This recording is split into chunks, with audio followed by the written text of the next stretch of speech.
রহমান এগিয়ে চলো, বাংলাদেশ তোমার সাথে। স্বৈরাচারের ফাঁসি চাই, ফাঁসি চাই, খুনি হাসিনার ফাঁসি চাই। অরাজকতা সৃষ্টির জন্য ওই খুনি ফ্যাসিস্ট হাসিনা দিল্লি বসে নির্দেশ দিচ্ছে।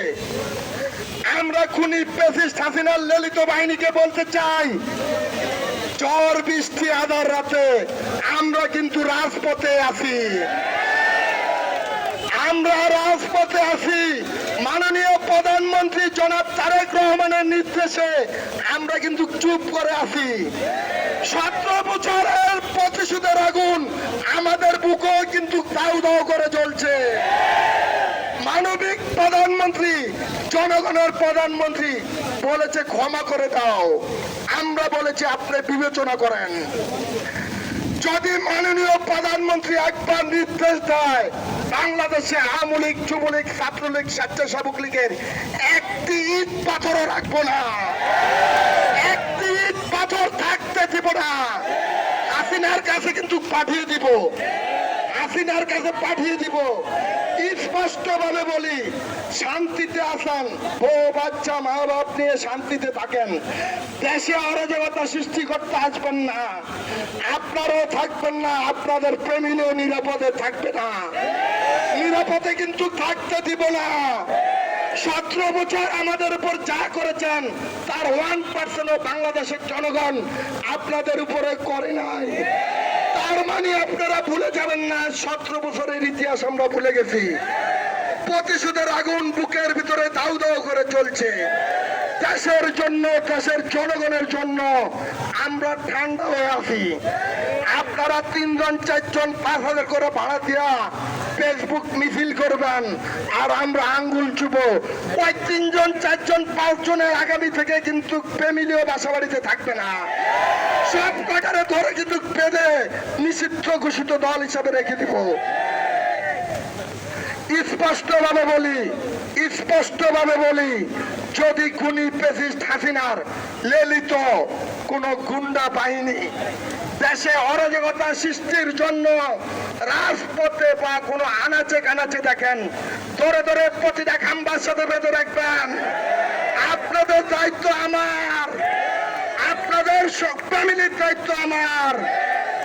যুবলীগ, আওয়ামী লীগ, ছাত্রলীগের কোন ঠিকানা মিরপুর সব বাংলাদেশের কোন জায়গা হবে না। হাসিনা গেছে যে পথে, তাদের ললিত বাহিনীও যাবে সেই পথে, হয়তো বা তারা সেই পথেও যাওয়ার সুযোগ পাবে না। আজকে থেকে যেখানে ছাত্রলীগ, যুবলীগ, আওয়ামী লীগের সন্ত্রাসী বাহিনী পাবেন, ধরে ধরে আইন শৃঙ্খলা বাহিনীর হাতে দিবেন। যদি আইন শৃঙ্খলা বাহিনী তাদের কোনো দূষর হয়ে থাকে, তাহলে তাকেও কিন্তু লাগামের ভিতরে ঢুকাইতে হবে। এটা আমাদের দায়িত্ব, এটা আমাদের প্রত্যেকের নৈতিক দায়িত্ব। তারেক রহমান বর্তমান বাংলাদেশের প্রধানমন্ত্রী, ওনার মা আমাদের নেত্রী বেগম খালেদা জিয়া যেমন সারা বাংলাদেশ ওয়ার্ল্ডের নেত্রী ছিলেন, তারেক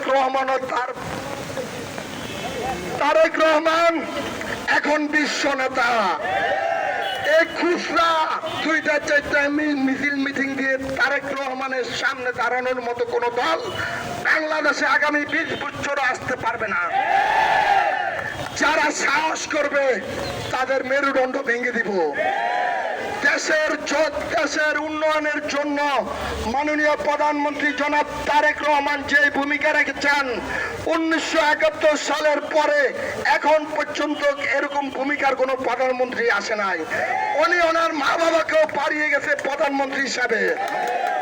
তারেক রহমানের প্রধানমন্ত্রী যদি এই দেশে থাকে, এই দেশে আইনের শাসন প্রতিষ্ঠিত হবে, এই দেশের শ্রমিকের ন্যায্য পাওনা পাওয়া যাবে, এই দেশের জনগণের হক নষ্ট হতে দিবে না। উনি হচ্ছেন জনগণের প্রধানমন্ত্রী, মানবিক প্রধানমন্ত্রী।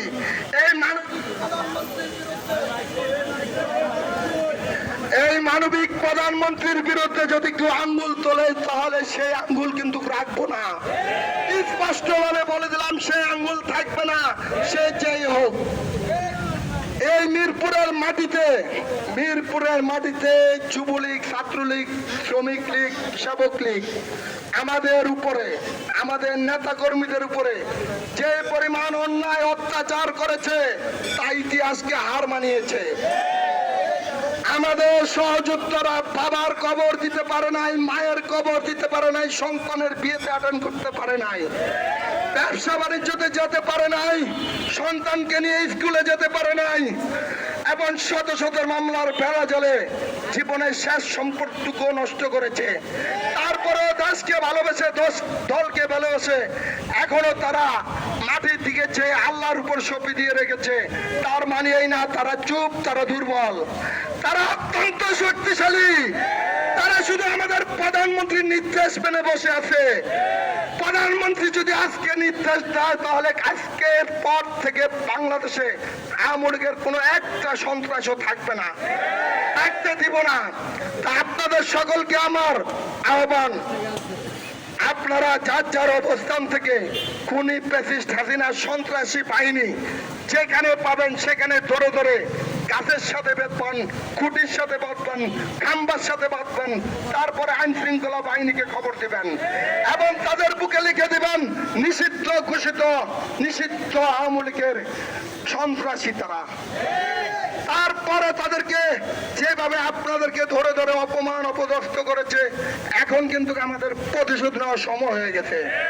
এতদিন চুপ ছিলাম, আর চুপ থাকবো না যদি রাজপথে আর কখনো এই ধরনের গুন্ডা বাহিনী আমরা দেখি। আপনাদের সকলকে ধন্যবাদ। ইনশাল্লাহ এখন থেকে আবার আপনাদের সাথে দেখা হবে প্রতিনিয়ত রাজপথে। সকলকে ধন্যবাদ। বাংলাদেশ জাতীয়তাবাদী স্বেচ্ছাসেবক দল জিন্দাবাদ।